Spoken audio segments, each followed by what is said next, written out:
Seat matrix आपका 11 अगस्त को आ चुका है स्टे राउंड का, ये आप सभी को पता है। लेकिन उससे पहले मैं बता दूं कि स्टे राउंड के काउंसलिंग में एक छोटा सा बदलाव हुआ है जो आप सभी के लिए खुशखबरी की बातें हैं। जैसे मैं आपको बता दूं, नॉर्मली क्या है कि पहले था कि सिर्फ आपको डीडी बनवा के ही ले जाना था, लेकिन आप डीडी की जगह पे अब आप ऑनलाइन पेमेंट कर सकते हो, कार्ड से भी पेमेंट कर सकते हो, साथ में चेक भी दे सकते हो। उसके अलावा मैं आपको काउंसलिंग से रिलेटेड एक बहुत बड़ी बातें आपको बताने वाला हूं। इस बार ऑफलाइन सीट अलॉटमेंट में भी थोड़ी सी बदलाव आई है जो आपके लिए अच्छा है।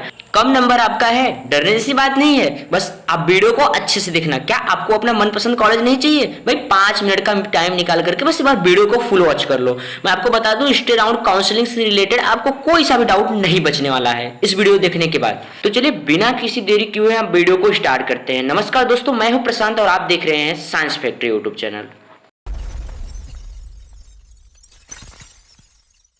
डॉक्यूमेंट पे हम बाद में बात करेंगे, सबसे पहले हम काउंसलिंग के प्रोसेस को ही अच्छे से जान लेते हैं जिससे कि आपको डाउट ना हो कोई। देखिए मैं आपको बता दूं कि इसमें आपको यूनिवर्सिटी पे जाना होगा कुछ डॉक्यूमेंट को लेकर के। कौन से डॉक्यूमेंट मैं वीडियो में अभी बताऊंगा। यूनिवर्सिटी आपको एक स्पेसिफिक डे प्रोवाइड करेगा जिस डे को आपको यूनिवर्सिटी जाना होगा अपना डॉक्यूमेंट को लेकर के। अब देखिएगा कि वहां पे डॉक्यूमेंट आप जिस दिन लेकर के जाएंगे, तो सबसे पहले काउंसलिंग की थोड़ी प्रोसेस को हम जान लेते हैं। देखिए पहले क्या होगा कि मान लीजिए कि 90 से 100 नंबर वाले को एक दिन बुलाया जाएगा, 80 से 90 नंबर वाले को एक दिन बुलाया जाएगा, ठीक है।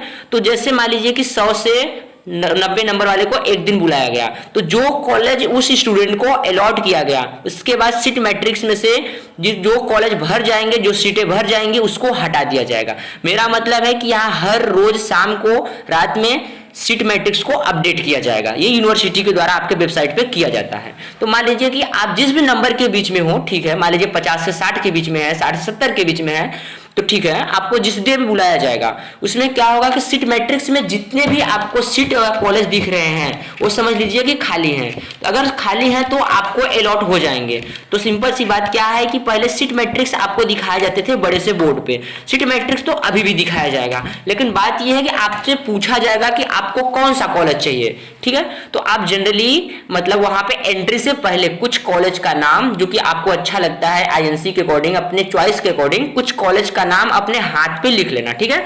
जो कि आपसे पूछा जाए तो आप तुरंत बोले कॉलेज का नाम। जैसे ही आप कॉलेज का नाम वहां पे बोलते हो तो आपको अगर उसमें सीट खाली रहेगा तो आपको अलॉट कर दिया जाएगा। और एक चीज की अगर सीट मैट्रिक्स में दिख रहा है तो इसका मतलब खाली ही है, तुरंत वो कॉलेज आपको अलॉट कर दिया जाएगा। मान लीजिए एक कॉलेज अलॉट नहीं हुआ तो आप सेकंड प्रायोरिटी भी रखे रहना, उस कॉलेज को तुरंत अलॉट करवा देना। लेकिन बड़ी बात यह है कि अलॉट करने से ठीक पहले आपसे डॉक्यूमेंट मांगेंगे, जो डॉक्यूमेंट वेरिफिकेशन सीट वगैरह पूरा मांगेंगे, और उससे ठीक पहले आपसे पेमेंट करवाएंगे।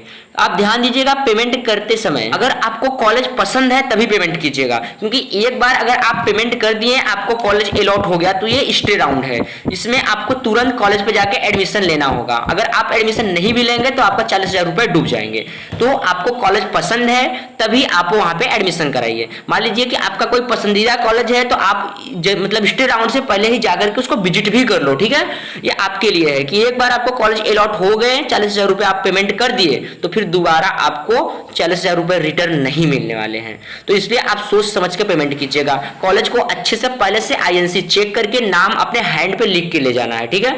नहीं तो क्या होगा कि जैसे कि आप स्टे राउंड में या सेकंड राउंड में आपने किया था, क्या हुआ कि कॉलेज आपको अलॉट हो गया, फिर मुझे अच्छा नहीं लगा। भाई एक बात बताओ, अगर कॉलेज आपको अच्छा नहीं है, आपको एडमिशन नहीं लेना था, तो आप ऐसे कॉलेज को चॉइस में फिलिंग ही क्यों किए? हुई थी गलती आपसे ना, तो ऐसा गलती आप दोबारा ना करें, ठीक है।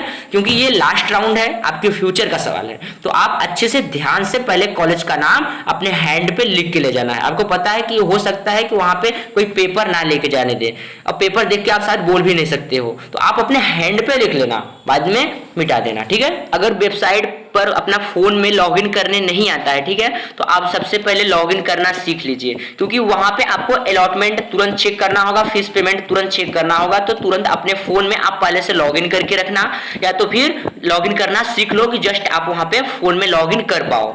सबसे पहले अपना पासवर्ड वगैरह अच्छे से याद कर लेना, या फिर फोन में पहले से ही सेव करके ले जाओ, ठीक है। लॉगिन करके सेव करके ले जाओ, जिससे क्या होगा कि आपको वहां पे टाइम ज्यादा नहीं मिलेगा। आपको पता है कि 60 से 70 नंबर वाले को अगर एक दिन बुलाया गया है तो ये सब एक ही नंबर वाले स्टूडेंट माने जाएंगे। मेरा मतलब कि आपका 61 नंबर है या 70 नंबर, आप सभी को एक कॉलेज ही अलॉट हो सकता है। मेरा मतलब ये है, कहने का मतलब कि मान लीजिए आपका नंबर 65 है, आपके सामने 64 नंबर वाला कॉलेज ले जाएगा और आप देखते ही रह जाओगे। इसलिए ऐसी गलती आप मत करना, आप पहले से ही एकदम रेडी होके जाओ। अब चलिए हम अदर चीजों पे बात करते हैं। देखिए डॉक्यूमेंट बनवाना तो जरूरी है, लेकिन सबसे पहले आपको ये जानना जरूरी है कि कौन सी स्टूडेंट हैं जो कि स्टे राउंड में पार्टिसिपेट कर सकते हैं। पहले हम इन बातों को अच्छे से जान लेते हैं। देखिएगा, वे स्टूडेंट जो कि स्टे राउंड में पार्टिसिपेट कर सकते हैं, पहले हम उनकी बात करेंगे। सुनिए, सभी योग्य अभ्यर्थी जिन्होंने first round, second round, mop-up round in तीनों में भी पार्टिसिपेट ही नहीं किया, ऐसे स्टूडेंट भी भाग ले सकते हैं। सभी योग्य अभ्यर्थी काउंसलिंग में फर्स्ट राउंड, सेकेंड राउंड मतलब मॉपअप राउंड तीनों राउंड में पार्टिसिपेट किया बट उन्हें कोई कॉलेज नहीं मिला, ऐसे स्टूडेंट भी स्टे राउंड में पार्टिसिपेट कर सकते हैं। देखिए, योग्य अभ्यर्थी जिन्होंने सीट आवंटित की गई थी मतलब कॉलेज अलॉट हुआ था लेकिन आपने रिजाइन दे दिया या डिक्लाइन दे दिया या फिर किसी भी कारण से आपने एडमिशन नहीं लिया, ऐसे स्टूडेंट भी स्टे राउंड में पार्टिसिपेट कर सकते हैं।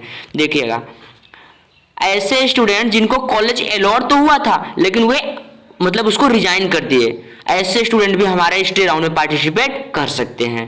देखिए, मैं आपको बता दूं कि जितने भी सीट खाली हैं स्टे राउंड में सभी सीट फुल होने वाले हैं, तो आप लोग बढ़ चढ़ के काउंसलिंग कराइए। आपको यूनिवर्सिटी जाना होगा, उससे आप मत डरिएगा।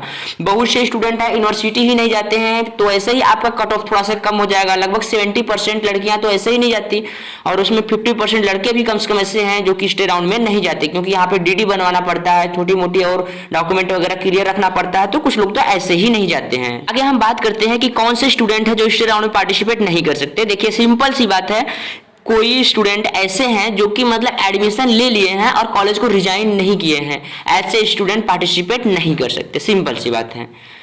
जिन्होंने एडमिशन ले लिया है, चाहे फर्स्ट राउंड में लिया हो, सेकेंड राउंड में लिया हो, मोपअप राउंड में लिया हो, कहीं भी मतलब आप एडमिशन ले लिए हैं तो आप स्टे राउंड में पार्टिसिपेट नहीं कर सकते हैं। हाँ, अगर आपने रिजाइन कर दिया है तो ले सकते हैं, बट अगर आपने रिजाइन नहीं किया है तो आप स्टे राउंड में पार्टिसिपेट नहीं कर सकते। ये सिंपल सी बात है। चलिए आगे अब हम समझते हैं कि रजिस्ट्रेशन की प्रक्रिया क्या है। मान लीजिए कि आपने first round, second round, mop-up round in तीनों में पार्टिसिपेट आपने किया है, तो जनरली आपको 500 रुपए देकर के स्टे राउंड में अपना रजिस्ट्रेशन करवाना पड़ेगा। और मान लीजिए आपने काउंसलिंग में पार्टिसिपेट ही नहीं किया है तो आपको 5000 रुपए देना पड़ेगा, जो कि रिफंडेबल आपका होगा, और आपको 500 रुपए अलग से देना पड़ेगा स्टे राउंड में, जो कि नॉन रिफंडेबल होगा। देखिए, आपको रजिस्ट्रेशन करने के बाद सबसे पहले अपना 10th और 12th दोनों के मार्कशीट को अपडेट करना पड़ेगा, मतलब री अपलोड करना पड़ेगा। यहां तक बातें मुझे लगता है कि आपको क्लियर होगी। सबसे पहले आप वेबसाइट पे जाएंगे, वहां पे लॉग इन करेंगे, रजिस्ट्रेशन करेंगे, उसके बाद अपना 10th और 12th के मार्कशीट को अपडेट करेंगे। उसके बाद आपको 40,000 रुपए पेमेंट करने होंगे। देखिए, जो स्टूडेंट 40,000 रुपए यूनिवर्सिटी को पेमेंट कर चुके हैं उन्हें नहीं करना होगा, और जो नहीं किए हैं उनको लिए क्या है कि आपको बैंक से जाकर के किसी से भी, अपने पापा के अकाउंट से, मम्मी के अकाउंट से या किसी के भी अकाउंट से आपको डीडी बनवाना है यूनिवर्सिटी के नाम पर। अपडेट के अनुसार आप डीडी के अलावा पेटीएम से, उसके साथ साथ मतलब यूपीआई से, और साथ में आप क्रेडिट कार्ड, डेबिट कार्ड या फिर उसके साथ में आप चेक से भी पेमेंट कर सकते हैं। तो आपको अब डीडी बनवाना कंपलसरी नहीं है। अब चलिए हम डॉक्यूमेंट के बारे में बात करते हैं। देखिए, आपको जितने भी यहाँ पे डॉक्यूमेंट बताए जाएंगे सभी डॉक्यूमेंट को लेकर के आपको वहां पे जाना पड़ेगा। वहां जाने के बाद आपकी ऑफलाइन काउंसलिंग की जाएगी। ऑफलाइन काउंसलिंग की प्रक्रिया क्या है अभी हम आपको डिटेल पूरा बताने की कोशिश करते हैं, बस आप वीडियो में बने रहना। और एक बात आपसे रिक्वेस्ट है, आप चैनल को सब्सक्राइब जरूर करना, क्योंकि स्कॉलरशिप से रिलेटेड है। जहां भी आपके डाउट फंसेंगे बाद में भी, दिसंबर के समय भी, स्कॉलरशिप के समय में भी, वहां पे हम आपका भरपूर कोशिश करेंगे आपको प्रॉब्लम को सॉल्व करने के लिए। तो प्लीज चैनल को सब्सक्राइब करना मत भूलना। आगे हम वीडियो को कंटिन्यू करते हैं। सबसे ज़्यादा जरूरी होता है आपका डॉक्यूमेंट तैयार होना। तो सबसे पहले आपको पासपोर्ट साइज फोटोग्राफ एक कलर लेकर के जाना है, साथ में आपका आईडी प्रूफ जैसे आधार कार्ड, ड्राइविंग लाइसेंस जो आपने दिया है उसको लेके जाना है, और साथ में आपका वेरिफिकेशन सीट जो आपने मतलब जंप को कौन था ये fox jump on the box ऐसे करके वेरिफिकेशन सीट था, उसको आपको साथ में ले जाना है।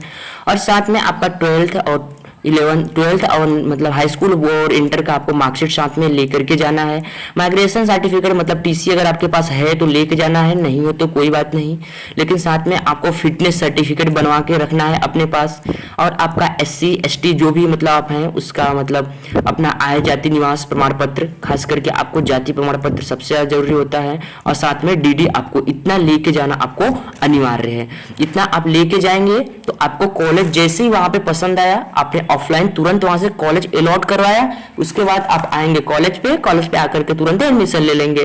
तो मैं आपको बता दूं कि देखिए यहाँ पे बोला जाता है कि अगर सीटें वैकेंट रहेंगे तो अनक्वालिफाइड वाले को भी दिया जाएगा। तो मैं बता दूं कि मुझे तो लगता है कि यहाँ पे अनक्वालिफाइड वाले के लिए सीट बचेगा ही नहीं, ऐसा वेबसाइट पे कोई दिखाया भी नहीं जाता है। बट जनरली मैं बता दूं कि अभी सीटें बहुत से खाली है। आप जितने भी स्टूडेंट हो इसमें से लगभग जितने भी गर्ल्स होते हैं 50 से 70% गर्ल्स तो ऐसे ही सीट छोड़ देते हैं, क्योंकि वहां पे जाना उनको मुश्किल हो जाता है। किसी की फाइनेंशियल प्रॉब्लम होती है, तो किसी के गार्जियन परमिशन नहीं देते हैं, तो किसी के कोई अदर प्रॉब्लम हो सकती है कि किसी के भैया पापा नहीं होते घर पे तो वो नहीं जा पाते हैं।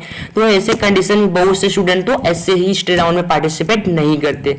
बट मैं आपको बता दूं कि ऑनलाइन काउंसलिंग में आपके जितने सारे घोटाले चल रहे थे वहां जाएंगे, अब तो वहां पे कोई घोटाला नहीं चलेगा। वहां पे आप ऑफलाइन काउंसलिंग करवाओगे, वहां पे कोई दिक्कत जैसी बात ही नहीं है। आप ऑफलाइन काउंसलिंग कराओगे अपने आंखों के सामने, तो ये आपके लिए बेस्ट ऑप्शन है, ना कि आपको खराब ऑप्शन है। आप सैडफुल हो जाओ, आप निराश हो जाओ, ये बिल्कुल गलत है आपके लिए। आप बेफिक्र होकर के स्टे राउंड में पार्टिसिपेट कीजिए। जहां तक मेरी उम्मीद है कि यहाँ तक आपको बेसिक जितने मतलब स्टे राउंड के बारे में थोड़ी बहुत बातें तो समझ में आ चुकी होंगी। बाकी इसके अलावा आपकी जितनी सारी डाउट है आप यहाँ पे कमेंट कर सकते हैं। मैं आपका बड़ा भाई प्रशांत वर्मा आपके लिए हमेशा बैठा हूँ रिप्लाई करने के लिए। तो आप बेफिक्र होकर के कमेंट कीजिएगा। अगर आपका ज्यादा बड़ा डाउट होगा तो मैं आपके लिए वीडियो भी क्रिएट करूंगा। नमस्कार, सत श्री अकाल, जय हिंद, वंदे मातरम। आई होप आप सबको कॉलेज अलॉट हो जाए। My best wishes always with you. Thank you.